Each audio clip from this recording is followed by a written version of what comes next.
Hey y'all, this is Hope, and I have gotten a couple messages about how I made all of these paper roses. So I thought that I would do a tutorial. I've never done a tutorial ever, so bear with me here. But let me show you what they look like. These are some of the ones I've made. I've done quite a few at this point, as you can see. So anyways, I'm going to quickly kind of show you what I do, and to be honest with you, this is, in my opinion, not a project to be afraid of. There is room for mistakes, which is always good because you can drink wine or whatever your drink of choice is and sit down on the couch and crank these out kind of mindlessly after a while. So, alright, so I'm going to quickly go through this with you. And hopefully everything turns out alright. Alright.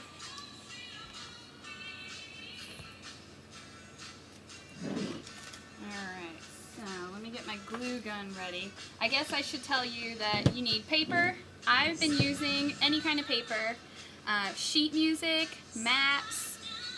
I have a paper hoarding problem, so over the years I've collected a lot of different kind of craft paper, so I've been trying to use all of that and nothing that I've gone out and bought. Newspapers, magazines, anything that's colorful and pretty that you think is going to look good, and once it's rolled up, you'd be surprised what turns out to look really good. So this is just a piece of craft paper that I'm just going to use for an example. Alright, so usually with this size piece of paper, I could get 4 circles out of this, but I'm not a perfectionist about it, and you shouldn't be either. So this is what I do. I fold this in half. If it's smaller paper or square, just cut the circle out of the square, whatever you want to do. Alright, and then, so maybe I should draw a, let me get a pencil here because it might help you visually.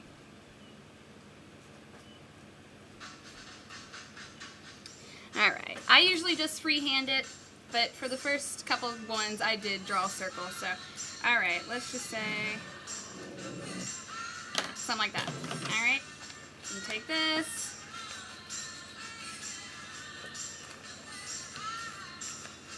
I only fold it in half because then I get 2 circles and I don't have to keep doing so many cuts.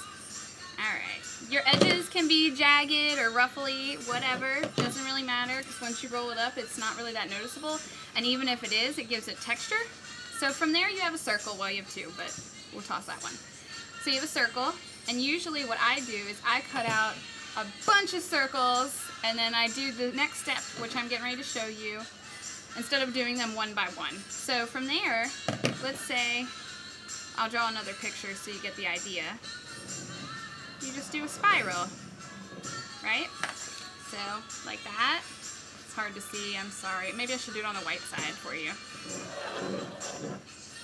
Like this. Okay? So, I start on one side and I just cut. And then the first, like halfway around the circle, I do pretty thin.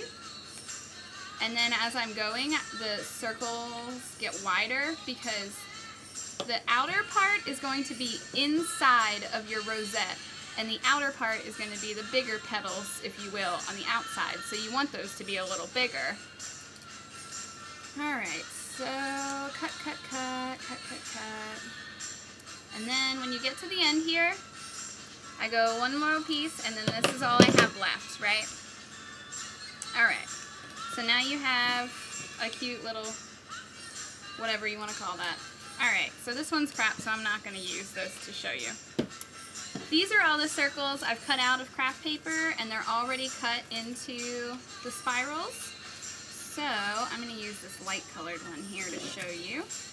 So, the next important part to know is this one, for example, the print is on the outside of the rose, and it's white on the inside, because that's the back of the paper. You can do it either way. And in this one, it's white on the outside, but the print's on the inside. And it just depends on which way you roll it. So I'm going to want my print on the inside, so I'm going to roll the print side up.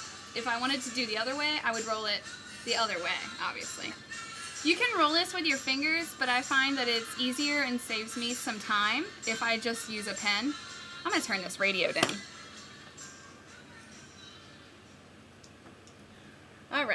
So I take the pen that has a little cap on it and I just stick this, you know, in here, right?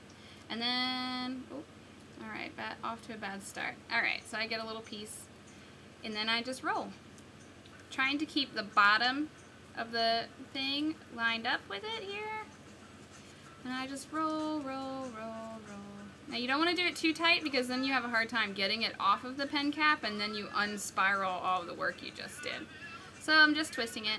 And I'm pretty comfortable with this at this point. You can go all the way to the end, but I just go ahead and slide the pen out at that point and hold it in place.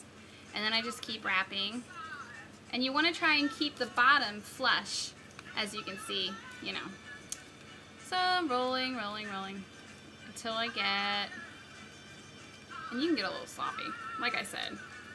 I've got quite the variety of rosettes at this point, and I haven't thrown any of them out, and it turns out that sometimes the uglier ones, ugly, quote unquote, turn out to be some of my favorites. So, alright, so when you get to the end and you just have this little tongue piece left, you just hold on to that. Alright, here's the fun part. And I set it down and I slowly let it unroll. And you have to be careful because you don't want it to unroll too much, do you see? And it grows into a flower. Now, from this point, you don't want to let it go unless you have like a paper clip or something to clip it into place. So you grab the inside, pinch all the petals that are in place. So you get all this. Then I take my hot glue gun, and you can go one of two ways or both if you're afraid that they're going to fall apart. You can put glue in here where all this spiral is and then cement it to the back petal tongue thing. Or you can just put a buttload of glue on that part and smash it on. So I'm going to go with a little bit of both method. So I'll show you. So I take my hot glue gun. Thanks to my soon-to-be mother-in-law who gave me this like fancy craft gun. I was sticking with the little mini glue gun for a while. Alright, so I put a little bit on here. And then I'm just going to put a spot on here just because. Alright? Easy. And then, make sure you don't lose your spiraliness. Stick it and make sure that the center pieces, you don't want to press too hard, you want to flatten your flower or anything, but you just want to make sure that it's sticking and it doesn't start to unravel in the middle. And there you go, a rosette. So, now as you can see I have a couple. So what I do, like I said, is I pre-cut all the circles and I go through all the circles, cut them into spirals, and then I do all the flower buds. From there, at the craft store, I bought some floral wire, and these were actually in longer pieces. I just cut them in half. And I bend the end like this, right? Simple. Okay? And I wait for these to dry. They get a little easier to work with. So we're going to let the one I just did dry, and we'll use this green one I already have done here. So from here, I take the glue gun, and on the bottom here, where it's the sturdiest, put a little line of glue. Then I take the bent part that I bent here, and I stick it right to the glue. Now, then I kind of just hold the stick into the glue without pressing it. With all of my leftover scrap paper, I've been cutting out petal shapes, anything, any kind of scrap paper, and I cut a lot of these at one time like you can see here.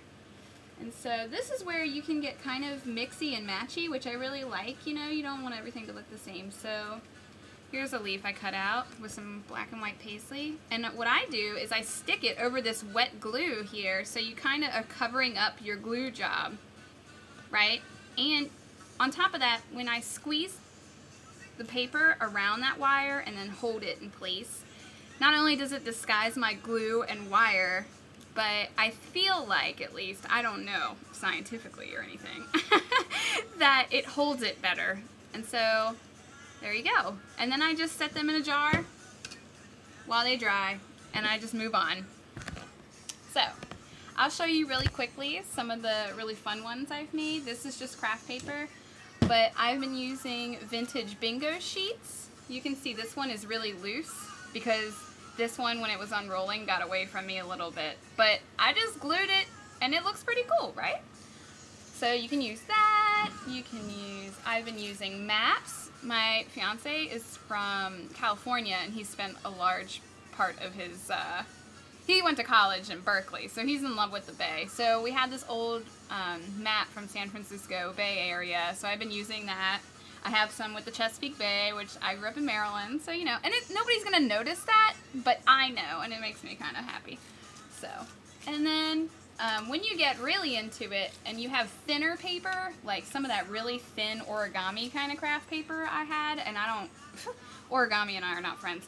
I would take 2 sheets, because it's very thin, you know, and I would cut them, and then I would roll them together, so I get this two-tone. It's pretty cool. So, anyways, that's my first crafting tutorial. I hope you enjoyed it. Stay tuned, because I hope to do more of these, because I'm having so much fun. Thank you! Keep following. Bye!